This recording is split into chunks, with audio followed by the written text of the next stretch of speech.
Baik, jadi di sini saya akan menjelaskan terkait kisi-kisi soal uraian objektif atau membuat soal uraian objektif dan kisi-kisinya. Di sini saya sudah memberikan dua contoh soal, yaitu yang pertama ada jelaskan pengertian perubahan energi listrik menjadi energi gerak dan perubahan energi listrik menjadi energi panas. Beserta contohnya perubahan energi dari listrik menjadi energi gerak dan panas.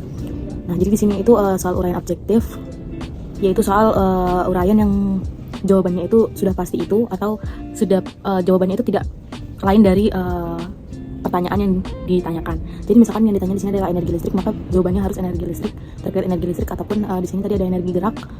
Jadi dia jawabannya tidak kemana-mana atau pasti akan mengikuti pertanyaannya. Baik, kita mulai. Di sini komponen-komponen kisi-kisi pembuatan soal objektif yaitu ada kompetensi dasar, hasil belajar atau indikator, kelas atau semester, materi pokok, kemudian indikator soal dan nomor soal. Lalu kita mulai saja untuk nomor satunya. Di sini kan ada jelaskan pengertian perubahan energi listrik menjadi energi gerak dan perubahan energi listrik menjadi energi panas, beserta contohnya perubahan energi dari listrik menjadi energi gerak dan panas. Nah, kemudian untuk membuat kompetensi dasarnya itu kan tadi kompetensi dasar adalah pemahaman dasar yang harus dimiliki siswa. Jadi di sini adalah kita tulis peserta didik mengenal berbagai bentuk energi dan perubahannya.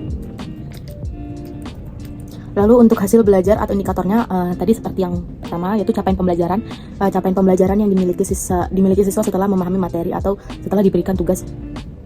Untuk capaian pembelajaran yang di sini saya memasukkan yaitu peserta didik mampu menjelaskan perubahan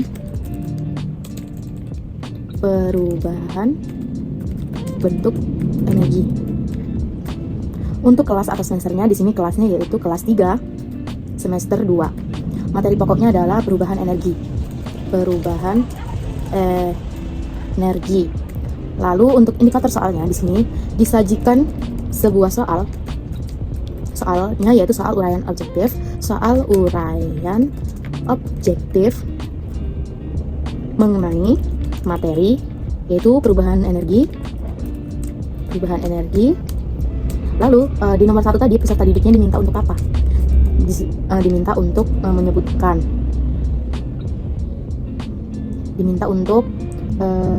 menjelaskan dan menyebutkan contohnya. Peserta didik menjelaskan dan menyebutkan perubahan energi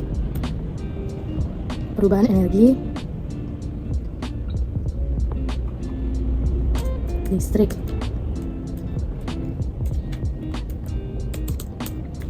beserta contohnya. Lalu untuk nomor soalnya disesuaikan yaitu 1.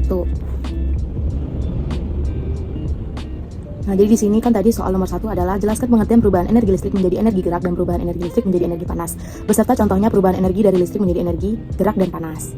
Jadi di sini nomor 1 ini diminta peserta didik diminta untuk menjelaskan. Setelah menjelaskan dia diminta untuk memberikan contohnya.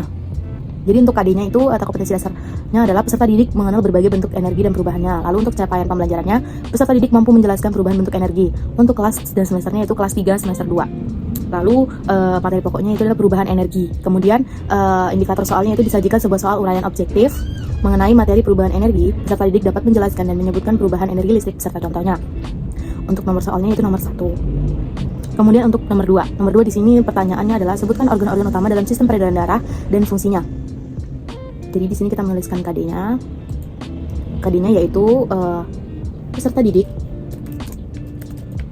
mengenal sistem peredaran darah pada manusia. Lalu untuk capaian pembelajarannya ketika peserta didik memahami materi atau setelah diberikan tugasnya. Jadi di sini saya menuliskan peserta didik mampu menjelaskan peran organ dalam sistem peredaran darah. Lalu untuk kelas atau semesternya yaitu di sini saya menggunakan kelas 6 semester 1. Untuk materinya sistem peredaran darah pada manusia. Nah, lalu untuk indikator soalnya yaitu disajikan sebuah soal uraian objektif mengenai materi apa untuk nomor 2 tadi? Materinya tentang sistem peredaran manusia, yaitu materinya. Kemudian di nomor 2 tadi peserta didiknya diminta untuk menyebutkan, peserta didik dapat menyebutkan organ-organ yang terlibat dalam sistem peredaran darah manusia beserta fungsinya.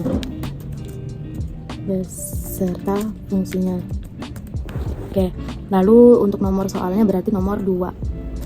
Jadi saya mau jelaskan di sini tadi kan pertanyaannya adalah sebutkan organ-organ utama dalam sistem peredaran darah dan fungsinya.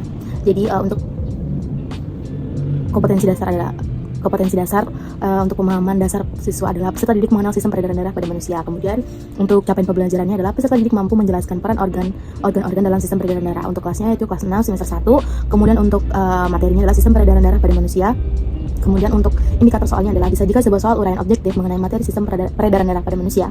Peserta didik dapat menyebutkan organ-organ yang terlibat dalam sistem peredaran darah manusia beserta fungsinya. Lalu untuk nomor soalnya nomor 2.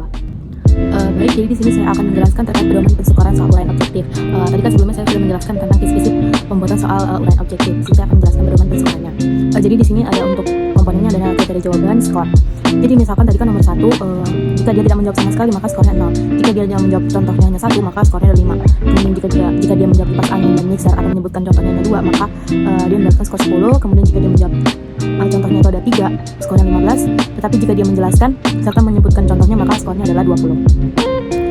Kemudian untuk yang nomor 2 tadi, jika dia tidak menjawab sama sekali maka skornya adalah 0. Kemudian jika dia menjawab hanya organnya saja maka dia akan mendapatkan skor 5. Kemudian jika dia menjawabkan organ beserta fungsinya tetapi hanya 1 maka dia akan mendapatkan skor 10. Jika dia menjawab 2 organ dan 2 fungsi maka dia akan mendapatkan skor 15. Ketika dia menjawab sesuai dengan yang diminta atau 3 organ dan 3 fungsi maka dia akan mendapatkan skor 20.